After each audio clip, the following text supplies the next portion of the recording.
Welcome to Buckeyes Tomorrow Morning for Wednesday, June 26th. I'm your host, Tom Orr. The Akron game in 66 days, the game against Michigan in 157 days, EA Sports College Football 25, coming out in even less than 66 days, under a month now till the release of that. EA putting out new content pretty much every day this week, talking about different features of the game, different rankings in the game, different teams, who's going to be the strongest team, all that kind of stuff. On Tuesday, they dropped a list of the 25 toughest places to play in the game. That drew a bunch of hashtag conversation online on Tuesday, with lots of people disagreeing with all that kind of stuff. And I thought, all right, who am I going to have on to talk about how difficult it really is to play in some of these places and what they may have gotten a little low, what may be a little high. You're doing that with Kevin Noon of BuckeyeHuddle.com. He has been traveling the country with the Buckeyes for decades now, been to a lot of these venues. Kevin, let's start. I'm just going to run through the list real quick. Number 1, Texas A&M. Number 2, Alabama. Number 3, LSU. Number 4, Ohio State. Ohio Stadium coming in 4th toughest place to play in the country. Number 5, Georgia. Number 6, Penn State. Number 7, Wisconsin. Number 8, Oklahoma. Number 9, Florida State. Number 10, Florida. We'll get through the rest of the top 25 in a minute, but just the top 10 there. Is there anything that stands out there in terms of places you've been that are maybe too high, places you've been that are probably should have been included in that list? What are your thoughts so far? Yeah, there are several Big Ten schools on this list, so obviously I've been to them. We'll start with Ohio Stadium at 4. I think that when everybody is motivated and it is a big game, Ohio State probably somewhere in that top 5. I think that that's agreeable. There are some acoustical issues there. I think that there's some planning issues. I think that spreading out of the students kind of dulls the noise a little bit, but you're going to get a lot more for a Michigan or Penn State game than you are for Northern Illinois or Bowling Green. Apologies to both programs, but it's just a reality. So you have that there. I mean, Penn State at 6. That is probably the loudest place that I have ever seen a game, in my opinion. But again, that's for the whiteout. That's for Ohio State. I'm not there for a game against Duquesne. I'm not there for a game against Delaware. So certainly on TV, it sounds kind of like a mausoleum at that point. Camp Randall at 7. That is a great venue. Obviously, jump around. Ohio State's record when I have gone to games at Camp Randall is very good. Really can only remember one loss at Camp Randall off the top of my head. I think you all can too, when the opening kickoff was returned for a touchdown and Ohio State just battled from behind the whole game and couldn't get back over the hump. And then obviously I've seen a game at Oklahoma and it was loud, but I just remember the hailstorm that we had and the weather delay. So maybe I am a little biased off of that. Several of these other stadiums I've been to, but not for games. I've seen Kyle Field. I've seen Brian Denny, not Brian Dennehy by any stretch of the imagination. Going to LSU, that is a bucket list as long as it is a night game. I want to see a night game at Tiger Stadium. I've seen Sanford Stadium at UGA. I've seen Doak Campbell at Florida State. So, I've seen a lot of these stadiums, but I do have a couple that are probably somewhere in the next 15 that I would probably have in my top 10. All right, well, let's go through that next 15. The EA put out a graphic with just the top 10. Brett McMurphy put out the full top 25 list, sourcing it to EA Sports. Number 11, Oregon. That's one that I cannot wait to go see a game this fall. We were obviously supposed to be there in 2020. That one got canceled for obvious reasons. Can't wait to get out there. That is going to be a very, very big game this fall. Number 12, Clemson. Number 13, Tennessee. Number 14, Auburn. Number 15, South Carolina. Number 16, Michigan. Number 17, Virginia Tech. Number 18, Utah. Number 19, Texas. Number 20, Iowa. 21, Notre Dame. 22, Michigan State. 23, Arkansas. 24, Boise State. And 25, ring those cowbells, Mississippi State. All right, so you haven't obviously... We will be there together in Oregon this fall. We have seen many a game in Michigan Stadium. Which of those games, which of those teams, again, are maybe the most impressive to you, or which ones maybe are a little lower than you would think, or maybe are higher than you should think? Yeah, I scribbled these down quickly so I'd be able to refer to them with their actual rankings. Oregon being outside the top 10 is shocking to me because I have come from a place where I've been told that Oregon is a top 5, maybe even a top 3 environment.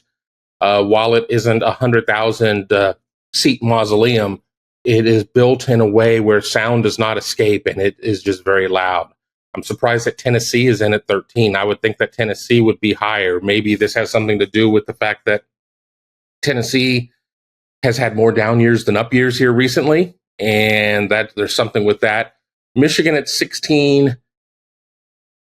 People, I think, would expect me to sit there and be like, "Oh, they should be like 600th." But it's just not a loud environment. It's just not, and just the way that it's built into the ground, and just it goes further back than up. It just sound escapes. So I don't know if I'm buying that. Virginia Tech at 17, I think, is pretty fair. Very great environment. Somewhere that you wouldn't necessarily expect to be as raucous as it is, but for that Ohio State night game, it was pretty crazy. Iowa at 20 is, I think, a little bit low. Granted, and Tom and I were talking about this before we started recording, you got to remember, I'm going to see a lot of these venues when they're facing Ohio State. Ohio State is the Super Bowl for most teams out there. So we're getting like their full shot. They've got the engines to 110%. So that's, I'm seeing the top end of that. Notre Dame at 21. We had the chance to go to Notre Dame last year. I think that's fair. A little surprised about Spartans at 22, Michigan State at 22. I don't really think that is particularly loud stadium by any stretch of the imagination. I think that that's one where they maybe just went seating capacity over any other sort of metrics. I don't buy it. Yeah, I'm pretty in alignment with you there on most of those. Iowa, definitely. The last time I've been to Iowa twice, I think, and the last time we were there covering a game was 2017. So that was a rather memorable day. A Brian Ferentz offense scored 56 points against an FBS team. So yeah, a little bit of an outlier there, but yeah, that place can get loud. Notre Dame was pretty loud last year, but it wasn't deafening. It was loud, but that was prime time, top 10 game, Ohio State, Notre Dame. That's you figure that's as loud as that place gets. It was loud, but it was not the loudest place I've ever been. I don't know where Michigan State comes from on this list. And Michigan, we have been there for many of the biggest games in Ohio State and Michigan history over the years.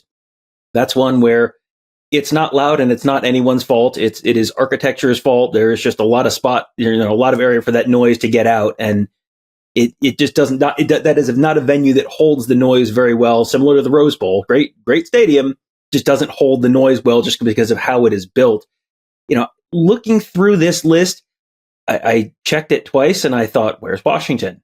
You have covered a game at Washington. I have not been out to Washington yet.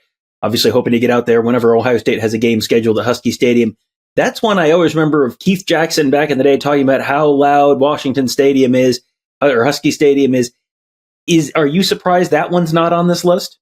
I am a little surprised, and I'm trying to think. I think 2007. Does that sound right? Yep. When I went out to Washington, and the press box had some open air elements to it, and it also had this speaker when they play like an air raid siren at various points, and I think one was pointing directly at my seat in the press box. So I remember it being very loud, but there is a situation of where when you're on the side overlooking the water, there's nothing really there to block the noise out. But to me, I remember it being very loud. Granted, that was probably one of my worst travel nightmares on the beat of all time, all the way through where we're sitting right now. So maybe I wasn't in the best headspace at that moment because I'd only been in Washington for maybe about 16 hours by that point. But I think that's one that seems to be a bit of an omission.